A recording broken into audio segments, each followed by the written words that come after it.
Hello, I'm Barry Daniel, and this is the podcast of the Middle Way Society. Our aim is to encourage a universal approach to living a more integrated, ethical life, avoiding dogma or any appeal to authority.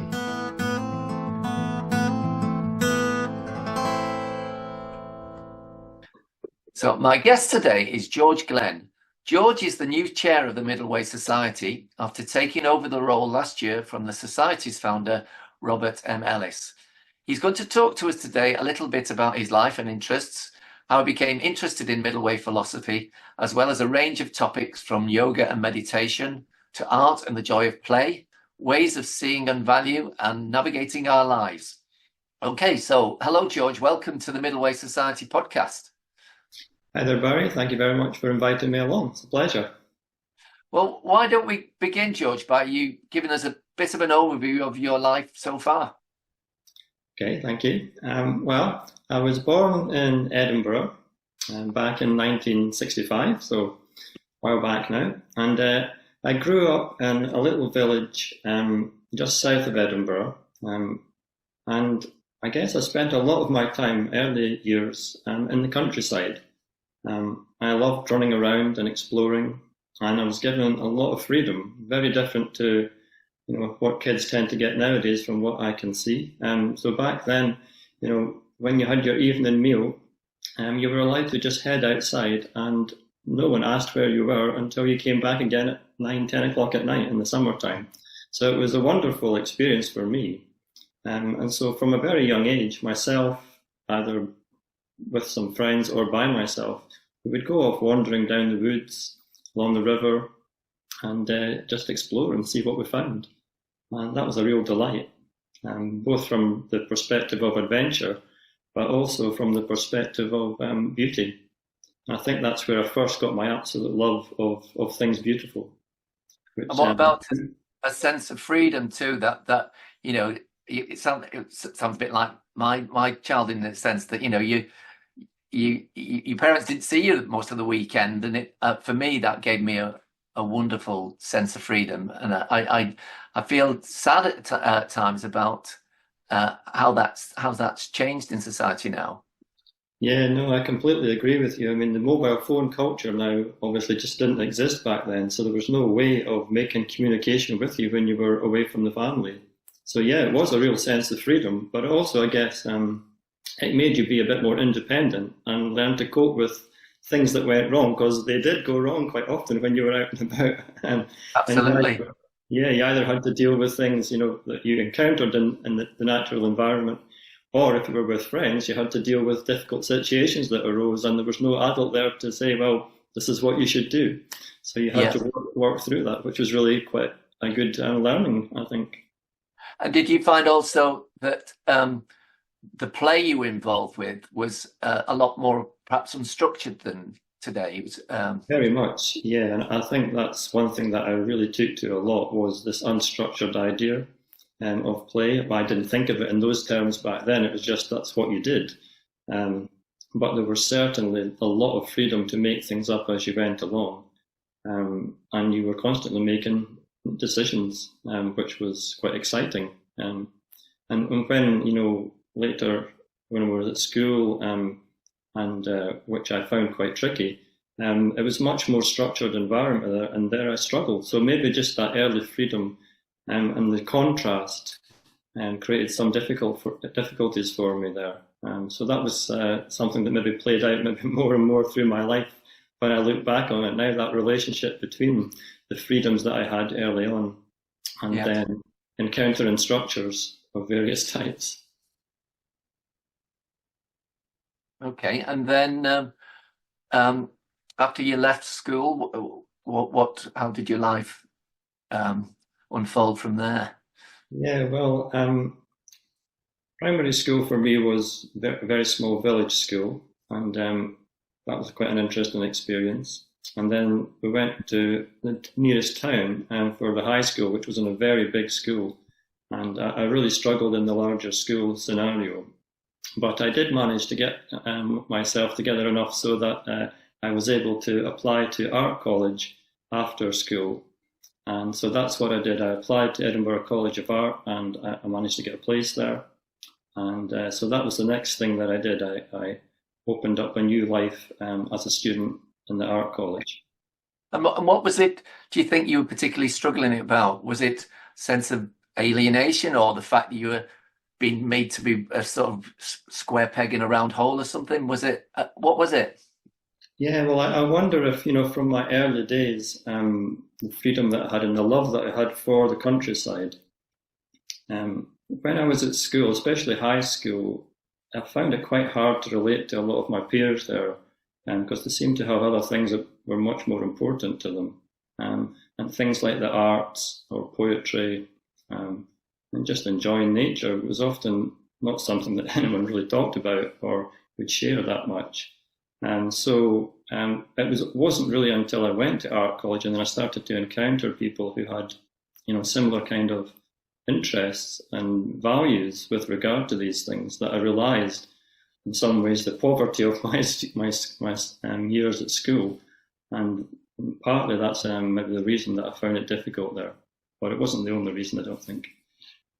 So, so when you went to art college, was the intention to become an artist? Well, I kind of drifted into the art college application in some ways because I wasn't really sure what else I'd like to do, and I had always enjoyed, making artwork. And my teacher at school had suggested this could be something you might try. But once I got there, I really started to get interested in the idea of actually the life of an artist, and that was, to a large extent, excited by people that I met there, especially people in the year above me, who I got on with really well. And they had already decided that an artist was the way that they wanted to live. And so that really inspired me, being around those people. And did you, even at that age, did you see that in some way the engagement with art and the arts was integrative in some way? Yeah, I think the love of beauty and the freedom that art gave you to explore were really important for me. And I guess that connected back to my early days when I was out running around in the fields and enjoying myself, and with that kind of freedom. So it was like a new arena where you could start to explore in a very free way, potentially, and take risks. One of the artists that I encountered when I was at art college was a chap called Frank Auerbach. He's an English artist from the last part of the century there. And one of the things that he said, which was very interesting, was that in ordinary life, he said he felt himself to be not a very brave person. But when he was standing in front of his canvas, all of a sudden he felt this new sense of possibility, and he was determined to be brave and to try to push boundaries and try new things. And that really stuck with me. I thought, that's a safe environment in a way for someone. And I really liked that. And I noticed that as well later in my life when I was teaching people. Very interesting. And then also that at young age, did you started to engage in other integrative practices, such as, am I right in saying, meditation and yoga? Quite a young age, yeah? Yeah, so I was probably 19, 20, something like that. And I moved into living in Edinburgh to be near the college. And it just so happened that the place that I lived was around the corner from a yoga centre, which had opened up not that long ago, an Iyengar yoga centre. And so I was quite intrigued with what this was. You couldn't go online and find these kind of things out back in those days. So you just had to deal with what you encountered, day by day. So that was very interesting. So I found myself going around there quite soon after I moved in. And I became very excited by this thing called yoga. And when I started to read some of the texts that had been written by PKS Iyengar, in some ways it was almost like a homecoming. And like a kind of deja vu. It just felt very natural and comfortable, and I felt, this fits. Mm-hmm. Okay, and the meditation followed out of it. What came first? So the meditation was something that I encountered a few years later. I think probably just after I had left college. So maybe 3 or 4 years later. I guess the Iyengar tradition doesn't really emphasize meditation, and that's not one of its focuses at all. Right. So it wasn't until I had opened out and explored a few other areas that I encountered meditation practice. And that really had quite a profound effect on me. So when I was at art college, I was also, I had sat my teaching certificate for being a yoga teacher. So I was actually teaching some of the other students when I was in, fourth year at art college, yoga, which was really quite interesting. So I guess that would be my first encounter of teaching other people. Was within the yoga community. So I got really quite into yoga in a quite heavy way early on, at the same time as I was exploring the sort of arts world through the college experience. And was this also in any way a response to some of the difficulties you also had at that time with loss, and you had a younger brother who brain tumor, is that right? Died really young. That's right, yeah. So my brother, he developed a brain tumor when he was 4 years old. And at that stage, the science behind brain tumors and understanding how they work was in its infancy. And so the doctors had said to him, to his parents, my mum and dad, that the chances of him living beyond the age of 50 were very slim. In fact, all the other children in the ward that he was in actually died. He was the only one that survived, which was quite unusual. So he had a difficult life, and that, I guess, impacted quite a lot on the family. For my mum and dad, bringing up a child who had some disabilities, and just the challenges of that. So I guess that did have a bit of an effect on me from quite an early stage. And how old were you when your mum died? I was at third year at art college. So she had cancer. She got cancer when she was in her 40s. And so she died when I was 21. So I was actually on a scholarship during the summer. And I was out in the south of England at the time, exploring some sort of cultural areas down south. And it was only when I returned that I had found out that she had died suddenly and unexpectedly. So that was a bit of a shock, because we weren't expecting that to happen. But back in those days, it was very difficult to get in touch with people, when they weren't near a landline. And so they tried to get in touch with me, but no one managed to get through. So it was just when I came back that I discovered that she had died.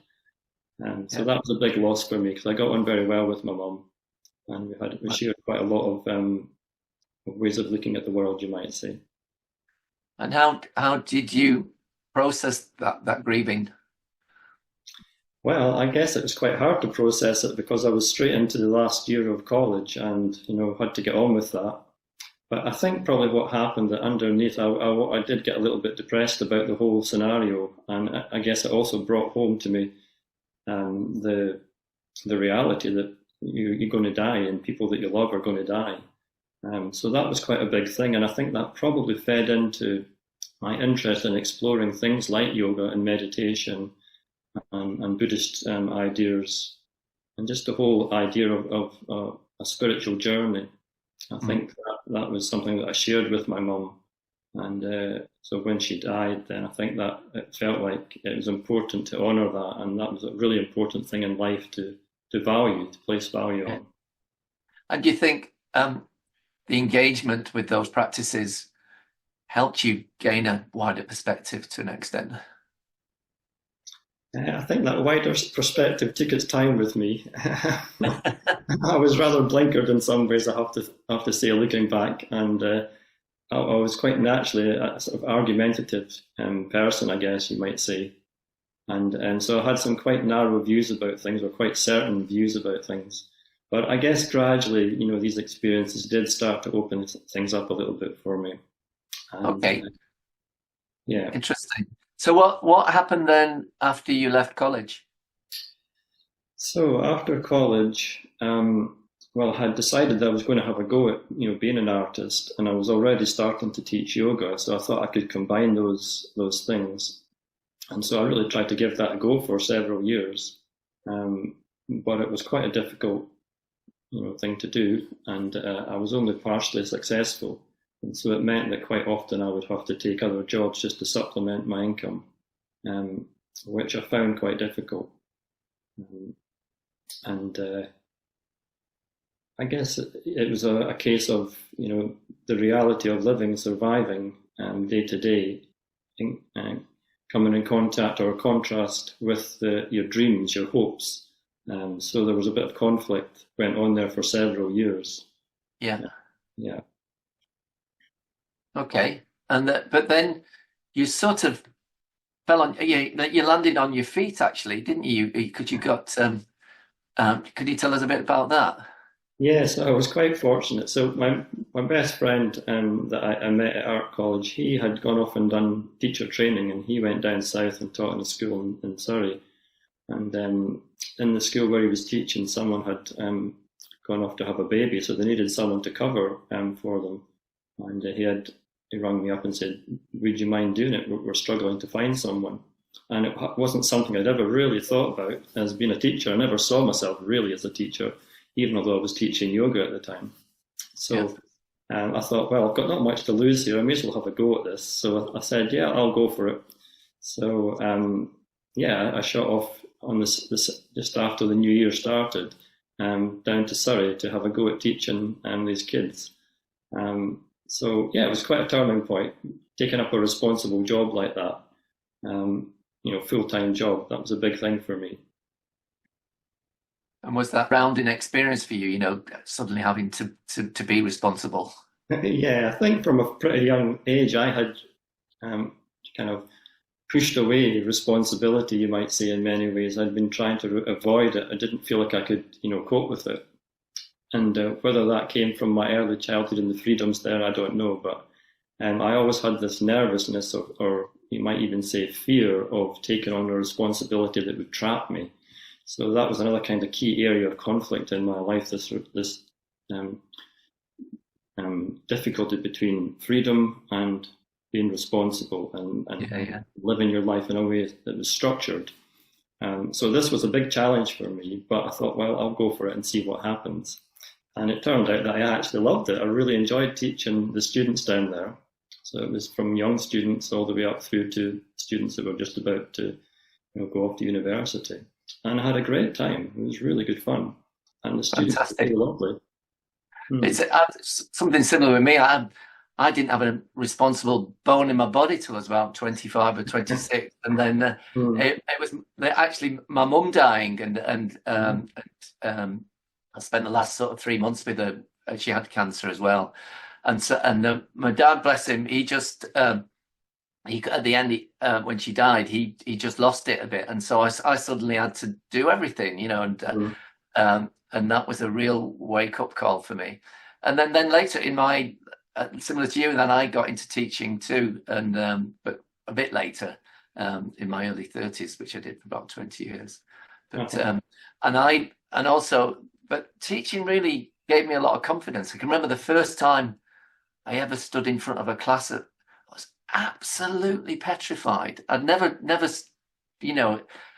spoken in front of people before, but 2 weeks later it was like you've been doing it all your life. It was amazing, really, the confidence that it gave me. No, it is very interesting. I mean, I had noticed that from the yoga teacher training that I did, which was quite a thorough 2-year training. And you had to stand in front of people, and you would get criticised after you'd done your teaching, and back and forth. And it was quite a useful thing in many ways, although quite tricky to take sometimes. But that, as you say, it stood you in good stead for then standing up and trying to help people and teach them, or to guide them in the practice that they were interested in, or the area they were interested in. And as you say, quite often you would go around in the morning to teach your class, or even a yoga class, and you wouldn't feel really that you wanted to do it. Think, I'm going to have to get on and do it because that's what I've got to do. And then once you start teaching and interacting with people, before you know it, that had all been forgotten, and you were in a completely different zone. And by the end of the day, you came away thinking, well, that was pretty good. I really enjoyed that. So it's a really interesting arc from being a little bit unsure about whether you really wanted to be doing that to at the end of the day thinking, that was great. I loved it. Yeah. Now, there's something about having a job where you have to crank that smile up on your face, isn't there? Because I even found that when I had a guest house, because you might be in a bit of a shitty mood in the morning, but you had to go out and engage with the world, and then you'd forget what you've been grumpy about, really. Yeah. But I would like you. I was very fortunate for a long time. I really enjoyed teaching. It's a very interactive process. You've got to give it. You've got to give a lot in order to get back as well, haven't you? But you did that was that until you retired? Basically, you stayed in. Yeah, well, I taught. This was a private school that I taught in. So at that time, you didn't have to have a formal teaching qualification to be a teacher there. Although my friend did have that. So I taught there for 7 months or thereabouts, and then came back home again. And then when I came back, one of my old college tutors rang me up and said, would you be interested in covering for someone again, short-term contract? So I said, yeah, sure, I'll have a go. I've enjoyed what I did down south, so yeah, I'm quite happy to go for it. And so that was at the Further Education College in Edinburgh, or one of them. And I really enjoyed it, and they must have thought I was doing an okay job. So eventually did teacher training through the college and stayed there for the next 24 years. Fantastic. Teaching at the college. So it was a good turn of events for me. Great stuff. And then alongside this, your interest and involvement with yoga developed too, didn't it? Yeah, no, this is really coming side by side with each other. So I had always felt that it was really important for my mental health and physical health that I gave a fair bit of time to the practice of these subjects, yoga and then meditation. And as a result, the desire to then try and impart what you had learned to other people. And so as a result, I got more heavily involved within the Iyengar yoga tradition and spent a couple of years out over a month or two at a time in Pune in India, studying with B.K.S. Iyengar and his family, and then also doing further, teacher training qualifications to become an assessor and teacher trainer myself eventually. So yeah, I was quite heavily involved in that organisation for a good number of years. That experience, because it was 2 months, it was quite an immersive experience. How did you find the submersion, if you like, in that very different culture? Did you? Yeah, it was a bit of an eye-opener going to India and studying, because B.K.S. Iyengar at the time was probably the best-known yoga teacher in the world, and had a great reputation and had written many, classic books on yoga. There weren't many other schools of yoga going on at that time that, people in the West especially were aware of. So having the chance to go out and study with him and his family, who were also 2 of his children were also brilliant practitioners of yoga, was quite something in that setting, as you say. It's just so different from life in Scotland. To go out to India, to Pune, and study there. And just the environment to start with is so different. The warmth, the sounds, the smells, a whole different attitude to practicing yoga by the locals there. They've got, in some ways, they don't really take it so seriously. Whereas us Westerners were very, very serious and wanted to do the right thing. And the contrast was quite marked. But also just being in the company of these practitioners was a very interesting experience. Yeah. Similarly, I went in my late 20s to India for about 6 or 7 months, and it was like, it just felt like going to another planet. I mean, globalization hadn't really kicked off then, for example. So there were no American products there at all. There was no plastic there at all. And I got into, I actually had a bad accident. I was a carpenter before I went there, and I'd had a nasty fall, and I'd had serious back problems for a couple of years. and I got into yoga in India because just went after about 3 or 4 days. My back pain went, so I thought, wow, this is amazing.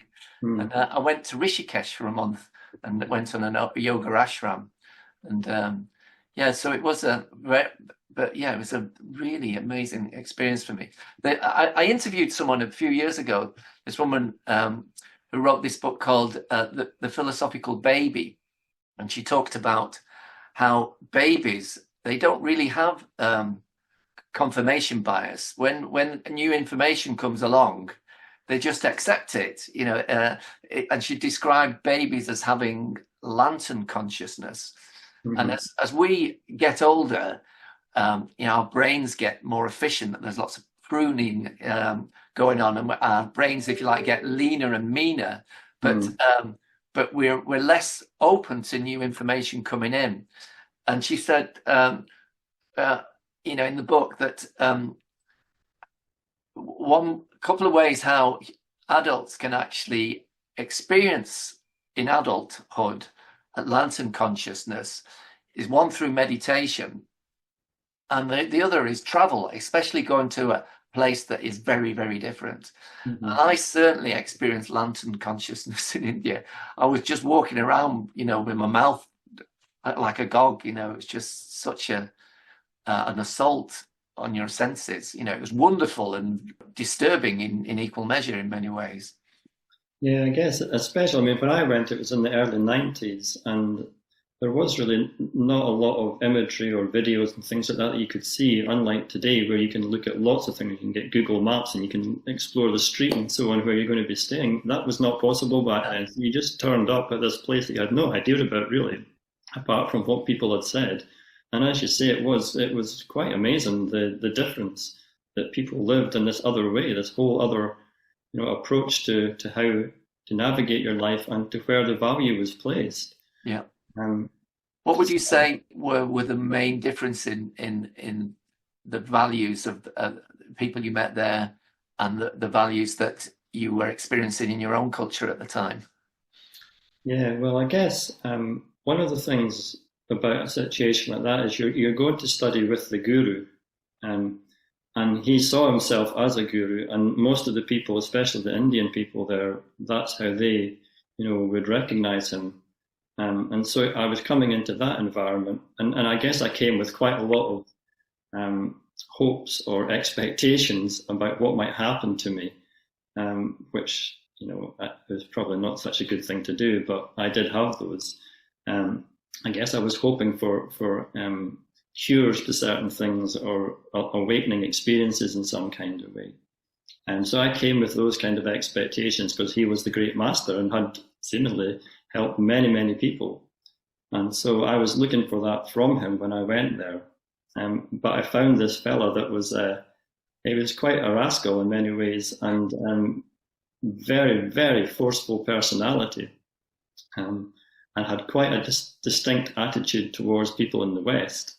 And so it was all a bit of a shock, the way that he dealt with us. He was brilliant at teaching the yoga practice and the instructions and so on. But some of the other things around the institute and the practice really did open my eyes.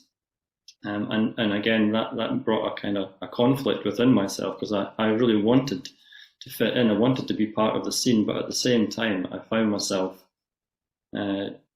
struggling, I guess, with some of the things that happened. And how did you? Well, how long did that conflict take to resolve, and how did you resolve it? It took quite a long time to resolve, to be honest.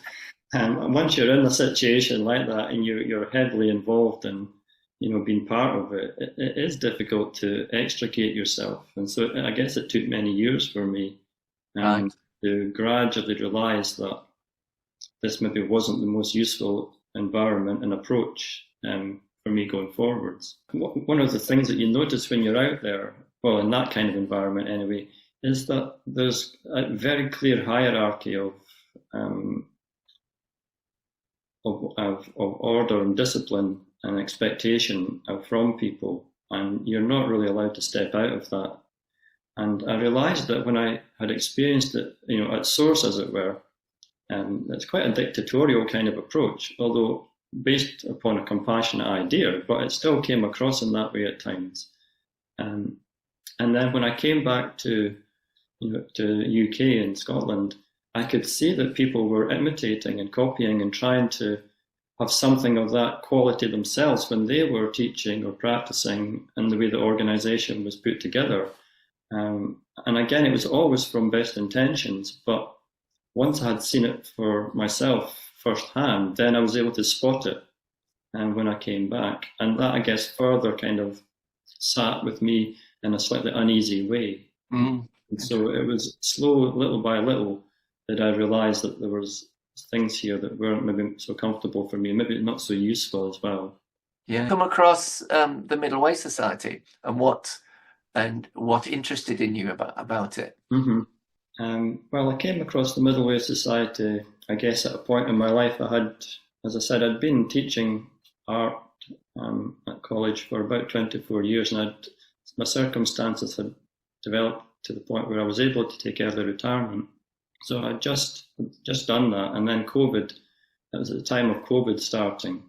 And so I was looking online for something interesting to engage myself with, and I came across Robert through another organisation called Bodhi College, which is a really interesting, I guess, body of people who are exploring early Buddhist texts in a very secular manner, which had appealed to me.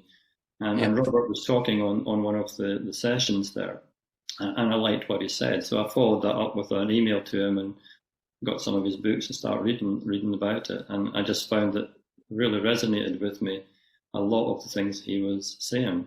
In fact, so much so that some of the things that he was talking about, especially the idea of absolutizations and making use of the arts, meditation, and critical thinking, were things that I had already been exploring myself in my yoga practice, particularly in meditation. Because after a while, I say a while, some 27 years or so of working within the Iyengar tradition, I eventually decided to step away from that and just to practice and teach on my own. And so that really allowed me the freedom to start exploring the reasons that I found it difficult in the Iyengar tradition, but also the new things I was discovering. And so what I had explored myself, Robert already had begun to explore in much more detail and depth. So it really felt that I'd found a kindred spirit in some ways. And that really expanded my, I guess, philosophical horizons and helped me, and it fed back into my practice of yoga and meditation and indeed other aspects of my life. So I've been really excited about sort of cross-fertilization, at least from my perspective, from Robert to me, and the ideas that I was beginning to develop in the yoga practice and teaching. Smashing. And are you still teaching yoga? No, I gave that up also when I retired. I thought I would have a complete clean break from teaching, and it was a conscious effort because I could easily have kept going. But what I had noticed was over the years when I had been practicing and teaching yoga, there's very set ways of doing things. And even although I was no longer attending classes, when I was practicing on my own, the voice was still there in my head very strongly about how to do things. And of course, when you're teaching, naturally you're reconnecting with that again and again. So I found that when I wasn't teaching, it gradually, and it was quite a gradual and a conscious process, it was a gradual process of letting go that habit of thought in my own mind while I was practicing. And that was very freeing.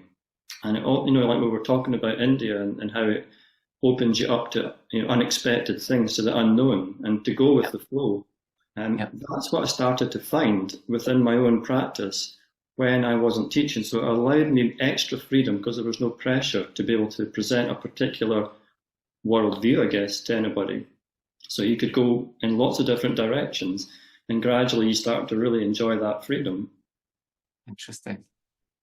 And then recently, as I said in the introduction, you've become the chair of the society. How did that come about, and how are you settling into that that position? Yeah, Well, I guess once I became interested in Robert's ideas, then I read quite a lot and I had a bit of dialogue with him, and then I got interested in the society and I started to attend various gatherings that were happening mostly online, and really enjoyed my experience there. And so as time went by, and Robert was doing his talks and also organising and basically running the whole society as well as writing all his books. I think he got to the point where he thought it would be quite good just to not do so much of that, the running of the society side of things. And so myself and a few other people, yourself included, Barry, said that we would help out and give him a chance to, just focus more on his writing and have less to do with society. So it was at that point that I said, yeah, I'll have a go and see if I can, help as being the chair for a little while and take things forward and give him a chance to really focus on his writing. Okay, great. And is it something you've been able to fit into your life so far? Yeah, it's not a terribly odious thing to do. It's fairly low key in terms of the amount of work that needs doing at the moment. So that's not a difficulty. And also I've got a little bit more time just now, so I'm very happy to do that. Right. And it's been quite interesting getting a little bit more of an insight from the inside, as it were, of society and how they're run. Because I'd seen that in the Iyengar system and in some other systems that I'd been part of in a sort of more intense way. So it's been quite interesting to see how this particular society runs. Smashing. Part of that. You sent me some ideas that you might be interested in exploring. Is there any ones that come to mind that you'd like to talk about? Yeah, well, I could maybe talk a little bit about the yoga practice in relationship to the middle way. That might be interesting for some people. Yeah. It certainly has been for myself. So one of the things that Robert seems to emphasize a lot in his philosophy is the idea of the constriction or the conflict that can happen from very fixed viewpoints, from absolutized positions.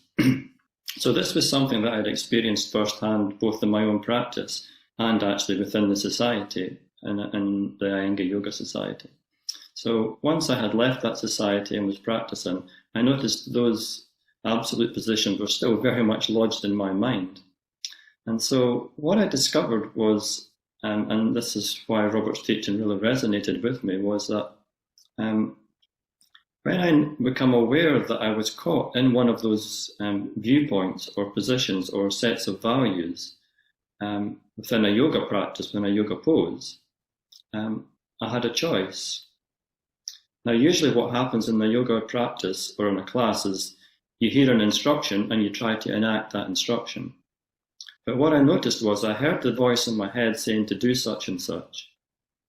And then I decided not to follow up on it, but to open myself out to what was happening in my body, mind, environment in that moment, and ask myself, well, is it appropriate?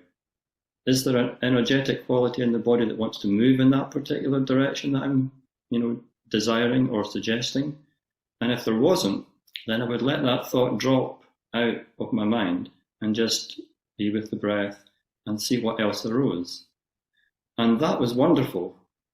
Wonderful in lots of ways, because it gradually freed up my mind, so there was less and less of those dictator type voices in my mind, and so I was much freer.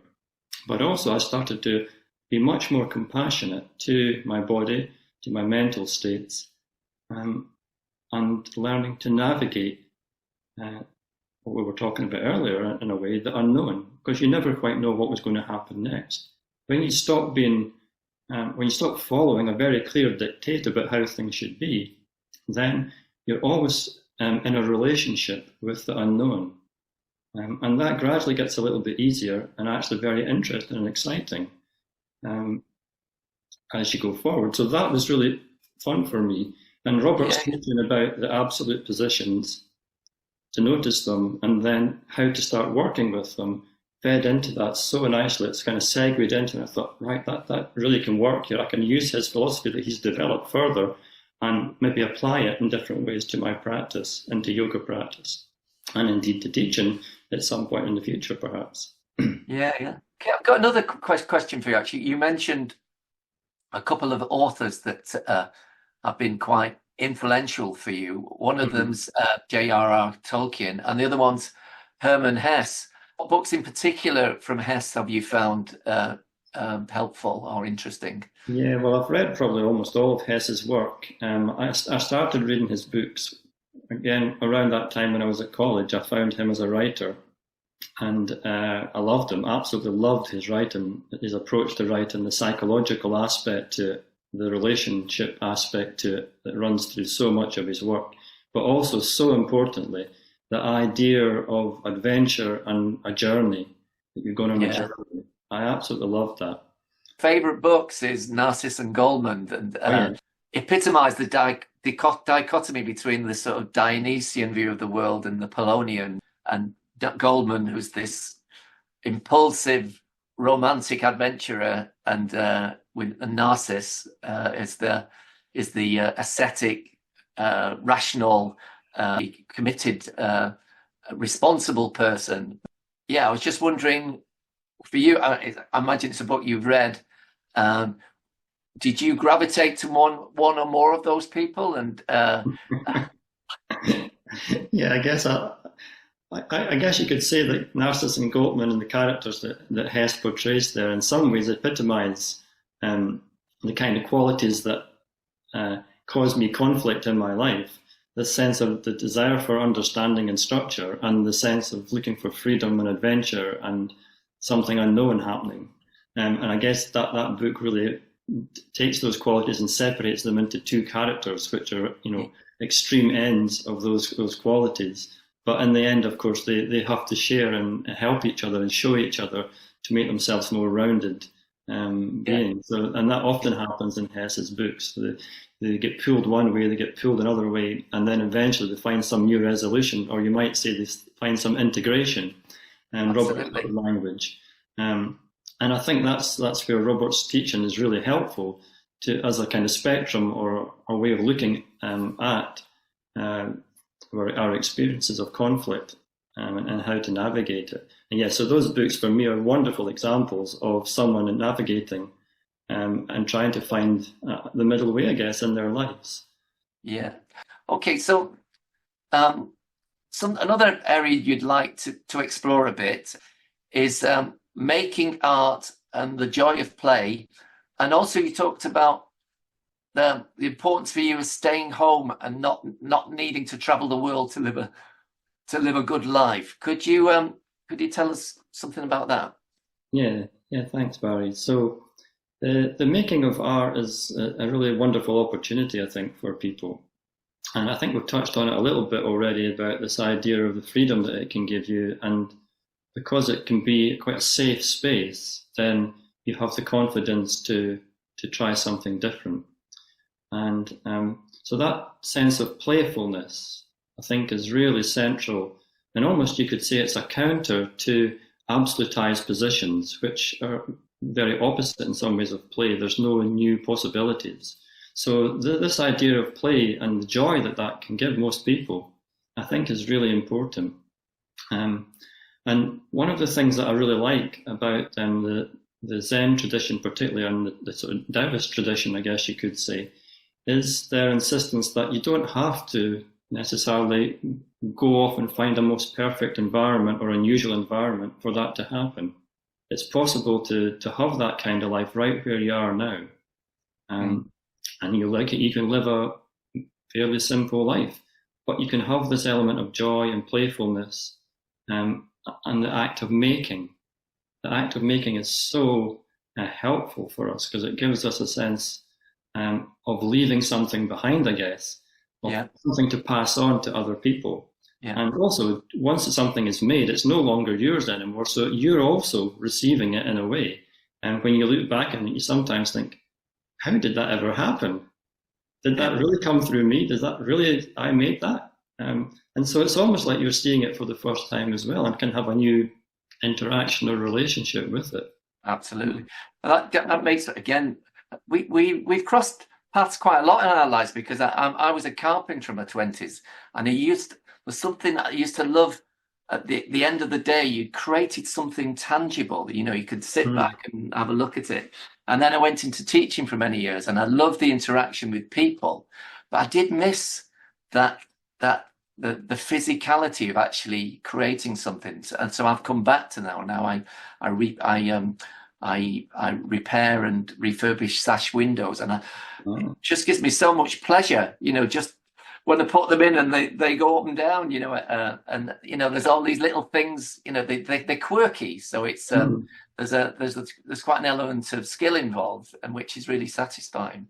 Yeah, well, I guess it's naturally, without even trying, it throws you back into a more embodied experience, doesn't it? Yeah. And connects you to other elements of yourself, not just your sort of your thinking aspect, your verbal aspect. So I think that's a really, it gives you a bit of a rest in a way, as well as opening up the possibility of joy. Yeah.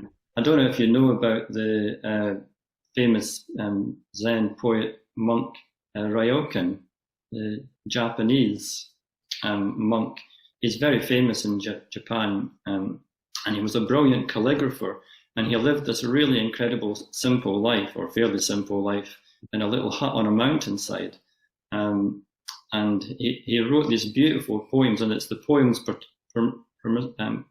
primarily that he's remembered for, but also to some degree this kind of simple lifestyle that he lived, which out of that the poetry sort of arose, and the beauty of his calligraphy and the time that he takes. So he's a lovely example of this kind of life of a spiritual journey artist, and staying home to find all sorts of exciting things right in your backyard. Yeah. So he's a wonderful example of that. Of simplicity. I mean, that's a bit of a buzzword at the moment, but there's a lot to it, isn't there? Yeah, it's very rich. I think it's got a lot of richness there, especially for when we live such complex lives, most of us nowadays, and have lots of pressure. So just remembering that that's a possibility, and even if you only have that experience for an hour or two every so often, it's a very rich thing to ground you and to open you up. It's quite wonderful. I mean, what comes to mind with this as well, I don't know if you can relate to this, was the first lockdown. I mean, although obviously there was a lot of suffering going on, and I was aware of that. But where I was living, the weather was beautiful, and once me and my partner got over the initial anxiety of not going bankrupt, it was just you could just hear the birds singing. You could walk down the middle of the road and there was no cars. Life just seemed to really slow down. And me and my partner realized, we said to each other, we really don't need much to be content, it was a really precious, there's something precious about those few weeks for me and my partner, and I think for a lot of people actually. It wasn't the same for everyone. If you were stuck in a flat in London, and or if you were you had a conflicted parents or something like that, it could have been very difficult. But we were fortunate to have a really beautiful experience. Yeah, no, I think it opens you up to valuing and things that are right before you, isn't it? And I think obviously it would be much more difficult if you are in a small flat, and I have lived in quite a few myself over the years. But even within that, there is still lots there. So much of it is just a slight change of interpretation of what's going on or where you are. A slight shift in the way you open or see things. And then all of a sudden, just the sunlight coming through the window, how it touches the curtain. It could be the tiniest little things, or just noticing that your body is there and that it's present. All of a sudden it changes for a short while, your experience. And these things, it's easy to forget these things and just keep rushing on. So I think any kind of practice that helps us to make that appreciation and to enjoy those moments is really, really important, and will add a lot of richness to our experience. And for me, it's really important because it helps me to navigate life and all its complexities and sadness and joys that happen. So I think it's a powerful practice, really powerful practice to have as part of your life. Yeah. Okay, we're sort of running out of time a bit now, George. I mean, it's been a fascinating chat, but I'd just like to ask you the question that I always ask people. So, what is your understanding of the middle way? How would you perhaps explain it to a 10-year-old or explain it to someone, who's an adult? Yeah. I guess the key thing for me is the idea that there is this thing known as absolutes. There are positions that we can take which are very fixed. So you think you've got the answers, you know what the solution to a situation is. And the key thing for me is to realise, one, that that's a position you're adopting and that it has certain qualities attached to it in terms of blinkering you, in terms of making you feel defensive often. And so you have to protect that position. And as a result, you can get into trouble. And once you realise that is actually driven by processes in the brain, it's not just you deciding that, it's actually also entrenched as a kind of approach, it seems, within aspects of the brain. Then that's freeing, because you're not responsible completely for it, although you are to a large extent, I think. But so once you realise that, then you realise that there's other possibilities. And then, you can use Robert's ideas to try and explore in different ways. But the key thing seems to be, to recognise that you're stuck in a rigid state, that it potentially has a lot of negative effects on you and on others, and that there's things you can do about it, which take you out of that groove. And I think you could probably apply that to any age group almost. You just have to change the language and give them examples, I guess. Yeah, brilliant. Okay, well, it's been great fun talking to you today, George, and pleasure. Thanks very much for giving up your time to speak to me. Yeah, well, thanks very much for inviting me along, Barry. I've enjoyed having a chat, and some ways going down a little bit of memory lane there with the India world. So thank you very much.